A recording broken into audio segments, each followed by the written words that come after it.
Hello friends, कैसे हो आप सब। उम्मीद करती हूँ कि आप सब लोग बहुत अच्छे होंगे। अन्नपूर्णा दिव्य चैनल में एक बार फिर से आप लोग का बहुत बहुत स्वागत है। दोस्तों 30 नवंबर को है एकादशी, और जैसा कि हम सभी लोग जानते हैं कि एकादशी महीने में 2 बार आती है, एक कृष्ण पक्ष की और एक शुक्ल पक्ष। 30 नवंबर को है अगहन मास, जिसे मार्गशीर्ष मास भी कहते हैं। मार्गशीर्ष मास के कृष्ण पक्ष की एकादशी का व्रत और एकादशी से संबंधित कई वीडियो पहले ही अपलोड कर चुके हैं। लिंक आपको डिस्क्रिप्शन बॉक्स में मिल जाएगा, आप उनको चेक कर लें। आज के वीडियो में हम लोग मार्गशीर्ष मास की एकादशी के बारे में जानेंगे। मार्गशीर्ष मास के कृष्ण पक्ष की एकादशी का क्या नाम है और इस एकादशी से संबंधित कौन सी व्रत कथा है। तो चलिए दोस्तों वीडियो को शुरू करते हैं। मार्गशीर्ष मास में कृष्ण पक्ष की एकादशी पन्ना एकादशी का व्रत किया जाता है। मान्यता के अनुसार इस व्रत के प्रभाव से मोक्ष की प्राप्ति होती है। एकादशी देवी का जन्म भगवान श्री हरि विष्णु से हुआ था। मार्गशीर्ष मास में कृष्ण पक्ष एकादशी को एकादशी माता का प्राकट्य हुआ था। इसी के नाम पर इस एकादशी का नाम उत्पन्ना एकादशी पड़ा। इस दिन से एकादशी व्रत का आरंभ हुआ था। उत्पन्ना एकादशी को श्री हरि का दिन भी कहा जाता है। एकादशी का व्रत भगवान श्री हरि विष्णु की कृपा पाने के लिए रखा जाता है। एकादशी का महात्म्य सुनने मात्र से सहस्त्र गोदान का पुण्य फल प्राप्त होता है। उपवास करने में असमर्थ लोग एकादशी के दिन कम से कम अन्न का परित्याग अवश्य करें, और इस दिन अन्न का सेवन करने से पुण्य का नाश होता है। एकादशी समस्त प्राणियों के लिए अनिवार्य बताई गई है। उत्पन्ना एकादशी के दिन भगवान श्री कृष्ण की विधि विधान से पूजा करें। इस व्रत को करने से जीवन में सुख शांति आती है और भगवान श्री हरि विष्णु के परम धाम का वास प्राप्त होता है। एकादशी व्रत करने वाले को दशमी के दिन रात्रि में भोजन नहीं करना चाहिए। एकादशी के दिन ब्रह्मवेला में भगवान को पुष्प जल धूप अच्छत से पूजन करना चाहिए और इस व्रत में केवल फलों का ही भोग लगाना चाहिए। व्रत में भूल से कुछ गलती हो जाए तो सूर्य देव के सन्मुख प्रार्थना करनी चाहिए। इस व्रत में दान करने का बहुत ही महत्व बताया गया है। इस व्रत के प्रभाव से सभी पापों का नाश हो जाता है। पन्ना एकादशी पर धूप दीप नैवेद्य आदि 16 सामग्री से भगवान श्री कृष्ण की पूजा तथा रात में दीप दान करना चाहिए। उत्पन्ना एकादशी की सारी रात भगवान के भजन कीर्तन में व्यतीत करनी चाहिए। अगली सुबह भगवान श्री हरि की पूजा कर ब्राह्मणों को भोजन कराना चाहिए। पद्य पुराण के अनुसार इस दिन व्रत या उपवास करने से हर तरह के पाप समाप्त हो जाते हैं। साथ ही साथ यज्ञों को करने का फल भी मिलता है। शास्त्रों के अनुसार अगर एकादशी का व्रत नहीं करते तो भी एकादशी के दिन चावल नहीं खाने चाहिए। इस व्रत में एक समय फलाहार कर सकते हैं।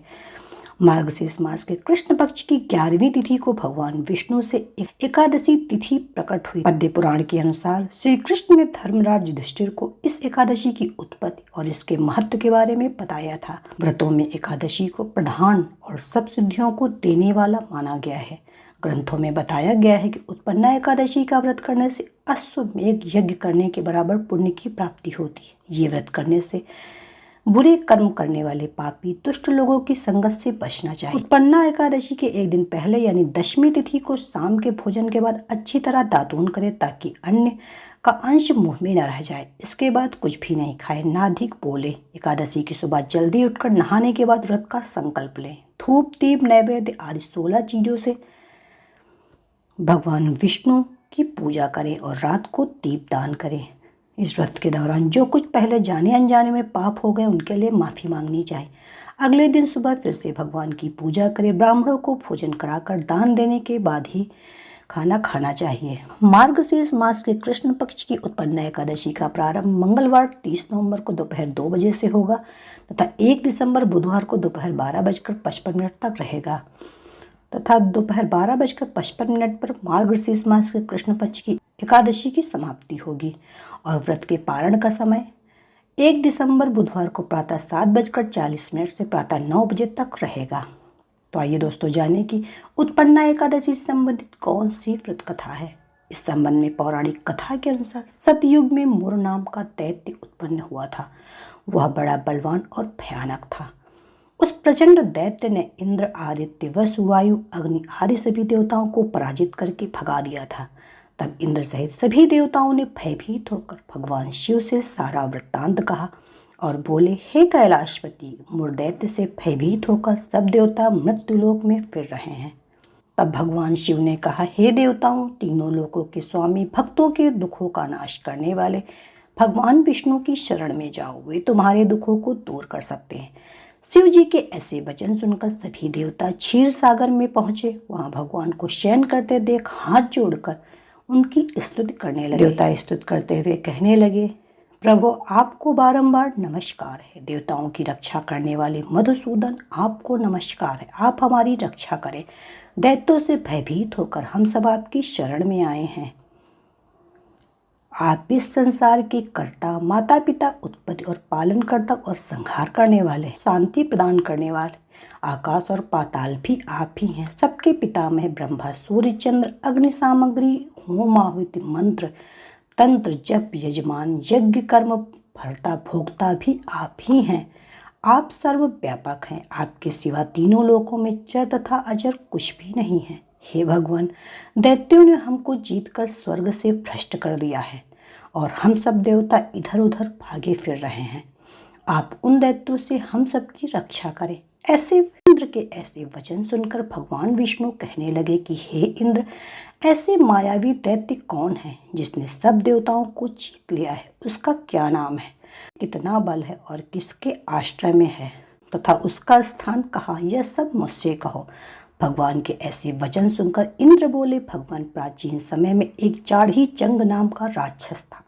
उसके महापराक्रमी और लोक विख्यात मुर नाम का एक पुत्र हुआ। उसकी चंद्रावती नाम की नगरी है। उसी ने सब देवताओं को स्वर्ग से निकालकर वहां अपना अधिकार जमा लिया है। उसने इंद्र, अग्नि, वरुण, यम, वायु, ईश, चंद्र आदि सबके स्थान पर अधिकार कर लिया है। सूर्य बनकर स्वयं ही प्रकाश करता है, स्वयं ही मेघ बन बैठा है और सबसे अजेय है। असुर निकंदन, उस दुष्ट को मारकर देवताओं को अजेय बनाइए।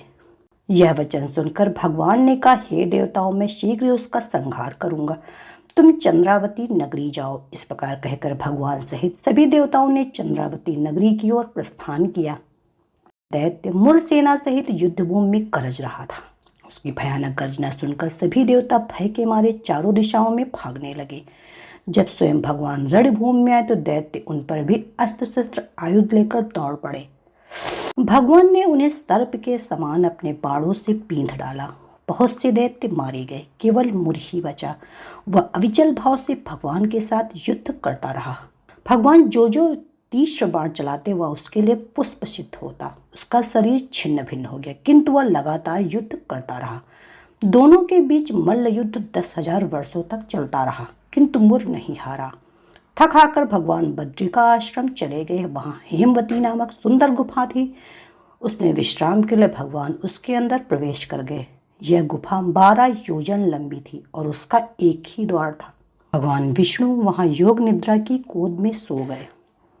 मुर भी पीछे पीछे आ गया और भगवान को सोया देखकर मारने को उद्यत हुआ। तभी भगवान के शरीर से उज्जवल कांतिमय रूप वाली देवी प्रकट हुई। देवी ने राक्षस मुर को ललकारा, युद्ध किया और उसे तत्काल मौत के घाट उतार दिया। श्री हरि जब योग निद्रा की गोद से उठे तो सब बातों को जानकर उन देवी से कहा, आपका जन्म एकादशी के दिन हुआ, अतः आप उत्पन्ना एकादशी के नाम से पूजित होंगे। आपके वही भक्त होंगे जो मेरे भक्त हैं। तो दोस्तों, ये थी मार्गशीर्ष मास कृष्ण पक्ष की एकादशी की व्रत कथा। उम्मीद है कि आपको ये वीडियो पसंद आया होगा। वीडियो पसंद है तो वीडियो को लाइक, चैनल पे पहली बार विजिट करें तो मेरे अन्नपूर्णा देवी चैनल को सब्सक्राइब कीजिए और नोटिफिकेशन बेल को जरूर प्रेस कीजिएगा। तो मिलते हैं एक नए वीडियो में कुछ नया लेके। तब तक Subscribe now and press the bell icon. Never miss an update.